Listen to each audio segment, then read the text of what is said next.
সপ্তম শ্রেণীর যে বিভিন্ন কাজ বা ব্যবহারিক ক্লাস আছে সেগুলো পর্যবেক্ষণের মাধ্যমে উপস্থাপন করছি। এক্ষেত্রে আমার যে পরীক্ষাটি করতে হবে সেটা শব্দের উৎপত্তি কারণ, কী কারণে শব্দের উৎপত্তি হয়। প্রথমে আমরা শব্দটা কি সেটা জানি। শব্দ হচ্ছে এক প্রকার শক্তি যা আমাদের শ্রবণের অনুভূতি জাগায় বা জন্মায়। আর এই শব্দটা আমরা কীভাবে শুনতে পাই, সেই উৎপত্তিটা হয় কীভাবে, সেটাই আমাদের পরীক্ষার বিষয়। এই পরীক্ষা সম্পন্ন করতে হলে আমার কিছু উপকরণ দরকার হয়। উপকরণ একটা স্টিলের ঢিপ বা গামলা, কিছু পরিমাণ পানি, আর একটা দণ্ড মানে লোহার বা ধাতুর দণ্ড হলে এই উপকরণগুলো আমার দরকার।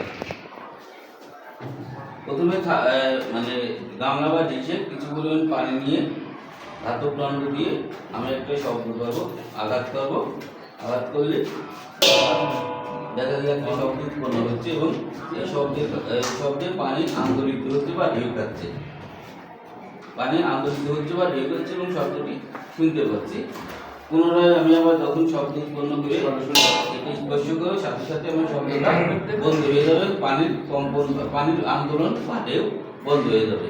এ থেকে আমরা কি উপলব্ধি করতে পারছি?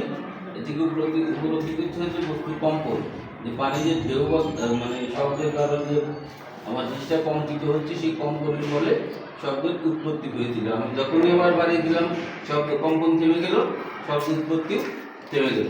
অতএব আমরা বলতে পারি শব্দের উৎপত্তির মূল কারণ হচ্ছে বস্তুর কম্পন। ধন্যবাদ।